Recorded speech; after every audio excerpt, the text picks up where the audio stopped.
Bienvenidos cibernautas, yo soy Samuel Varilla Colmenares y esto es Asombrosa Tecnología, tu conexión con los avances que revolucionan la historia y el futuro.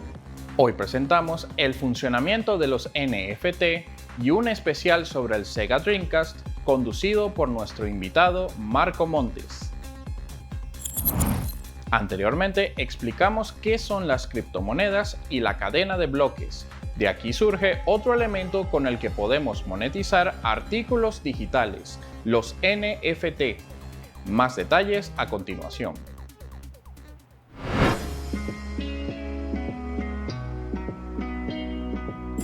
En la actualidad, se hacen cada vez más sonados ejemplos de individuos que han generado ingresos a través de arte en Internet.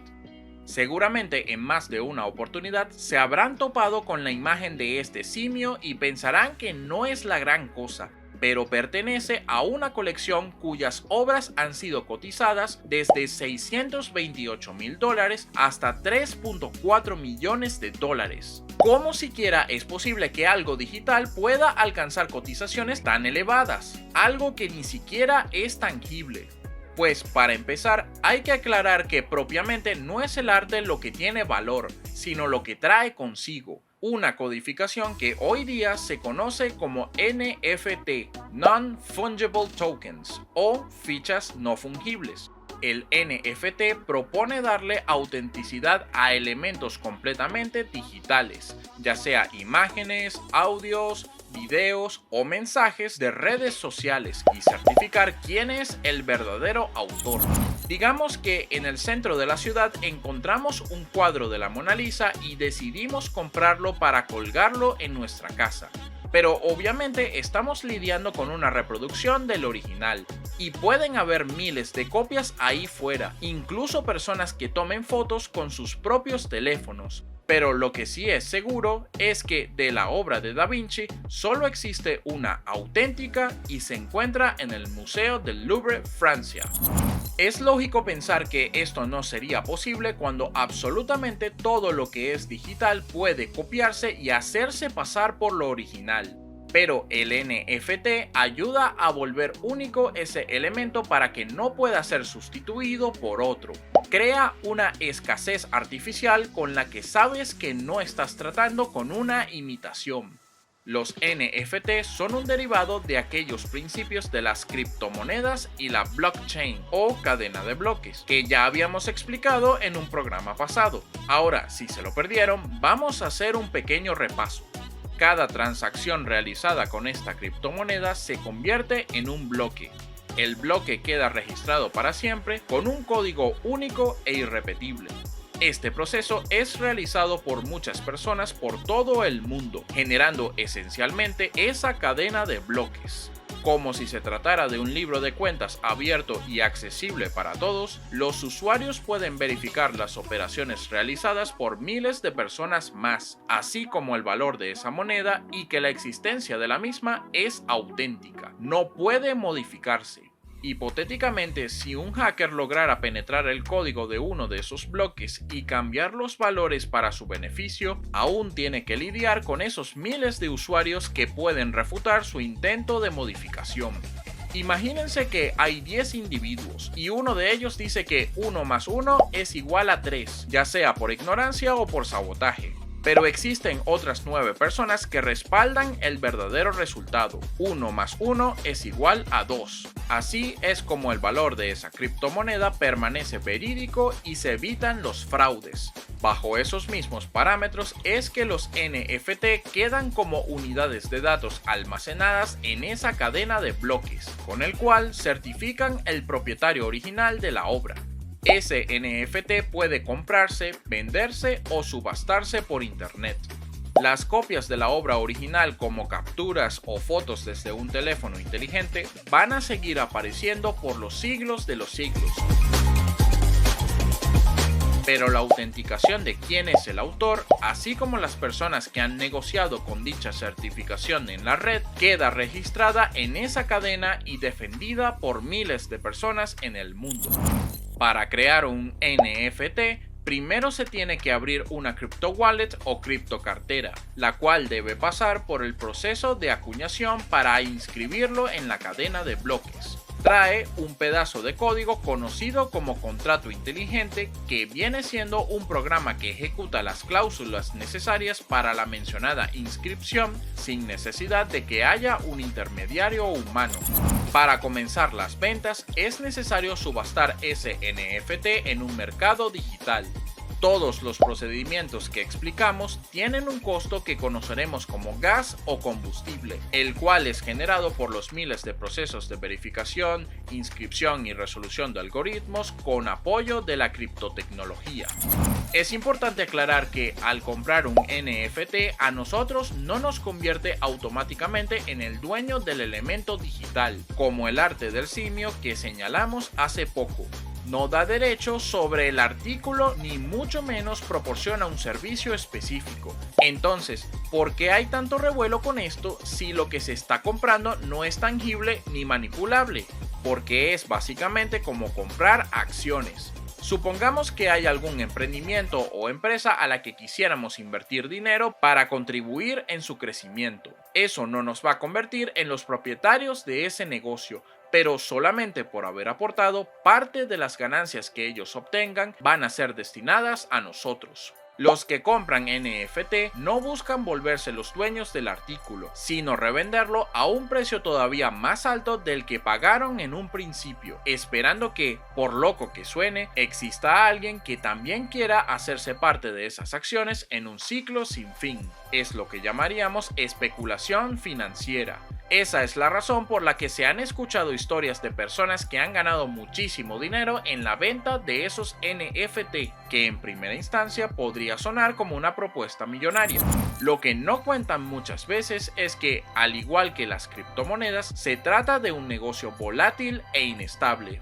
Digamos que hipotéticamente entramos en una subasta en la que el artículo a vender sea un presunto dibujo antiquísimo del mismísimo Simón Bolívar.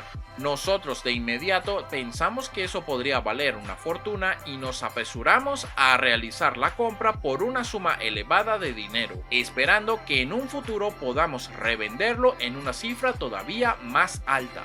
Pero esperen, resulta que al día siguiente de conseguir el artículo es revelado que el dibujo es completamente falso. Nadie querría comprárnoslo de vuelta porque no tiene valor y nosotros habremos tirado a la basura nuestro capital por un papel que seguramente habrá hecho cualquier niño de preescolar con el mínimo de imaginación. Es algo que podría suceder con los NFT.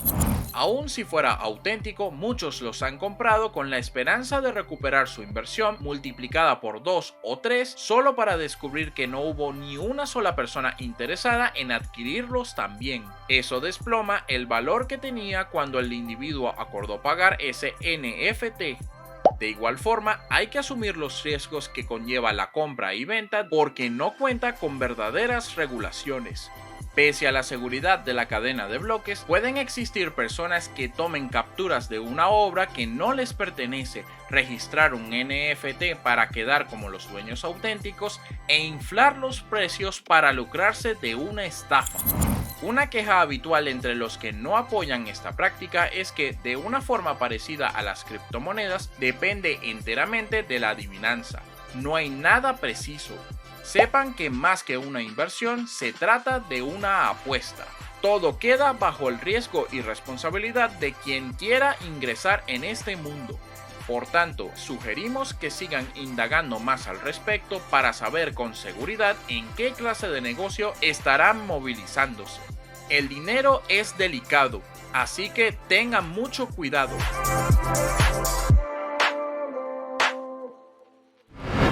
El Sega Dreamcast dejó una huella imborrable en el mundo de los videojuegos. Nuestro invitado especial de hoy, Marco Montes, nos contará sobre qué hizo tan especial esta consola.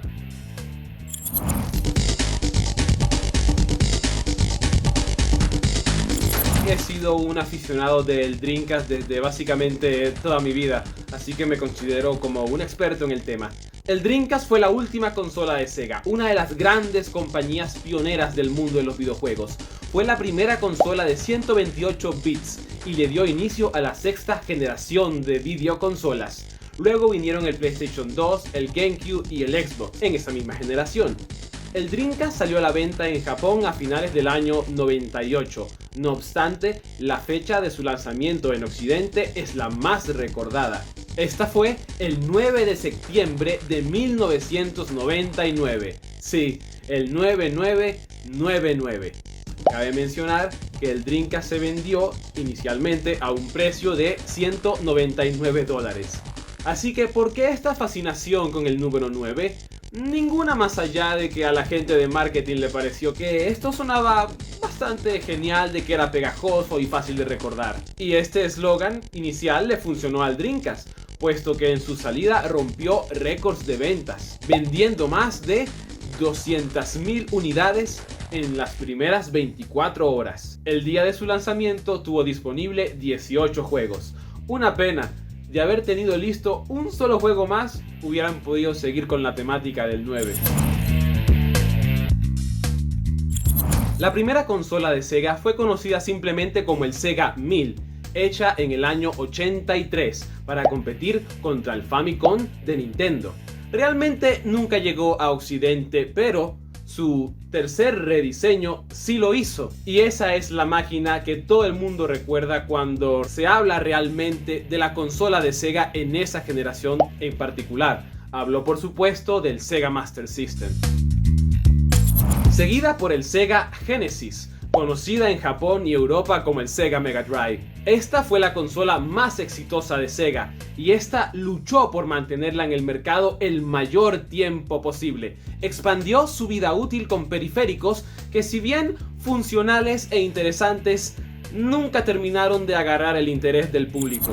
Me refiero al Sega CD, que era básicamente una consola de discos, aunque esta requería estar conectada al Sega Genesis para funcionar. Lo mismo con el Sega 32X, con la diferencia de que usaba cartuchos en vez de CDs.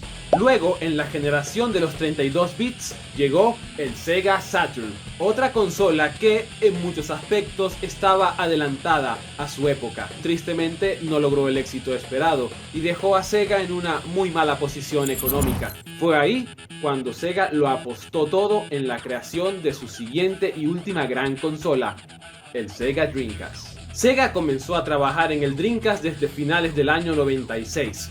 Uno de los grandes problemas del Saturn fue que fue una consola con un muy alto costo de fabricación, además de que era difícil de programar en aquella época. Irónicamente, años después, el PlayStation 2 basaría su arquitectura de programación en el Saturn, por lo que el Dreamcast tuvo un desarrollo mejor ejecutado que su antecesor. Nuevamente, Sega supo cómo impulsar la tecnología de la época con su nuevo hardware.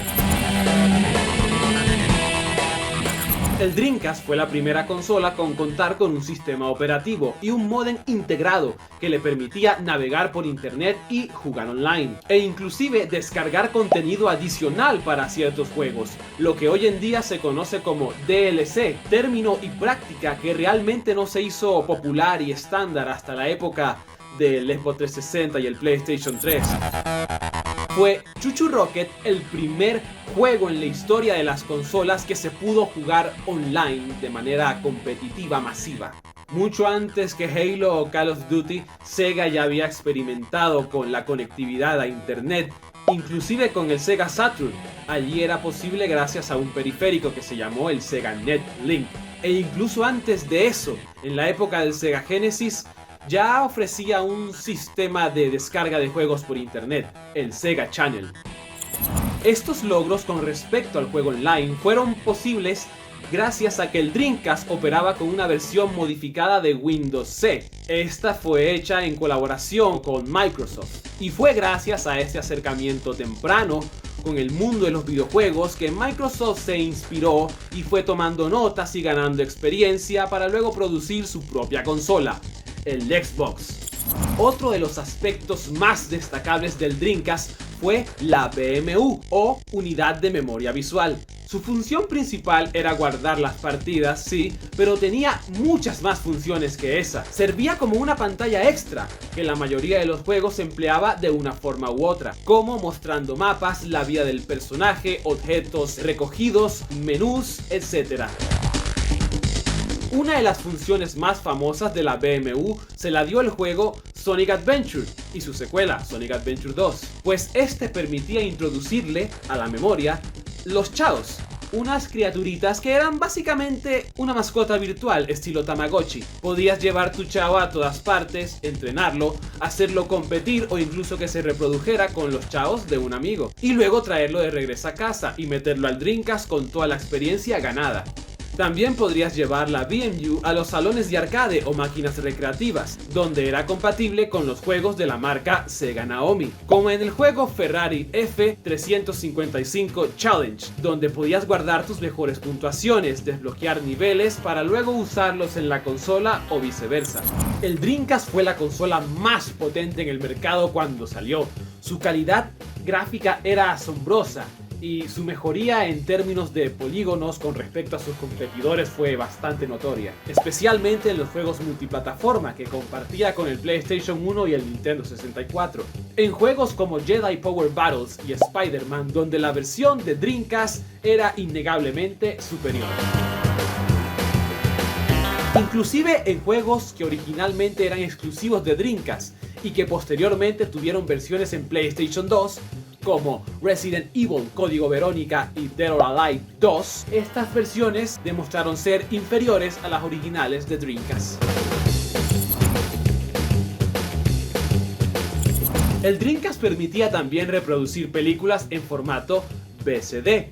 Sega decidió apostarle a este formato ya que era más común en Japón que el DVD, lo que terminó siendo un error fatal, pues el DVD se consolidó como el formato dominante en todos los años venideros. Su mayor competidor, el PlayStation 2, se creó también como un reproductor de DVD, y ese es considerado como uno de los factores más importantes en su éxito, y a su vez uno de los factores importantes en el posterior fracaso del Dreamcast. El formato de discos del Dreamcast fue uno desarrollado específicamente para el Dreamcast en conjunto con Yamaha, el CD-ROM. Sega optó por esto y no por, en aquel entonces, el nuevo DVD-ROM, pues esto hubiera sido muy costoso para la compañía. La idea de Sega con el Dreamcast siempre fue abaratar costos.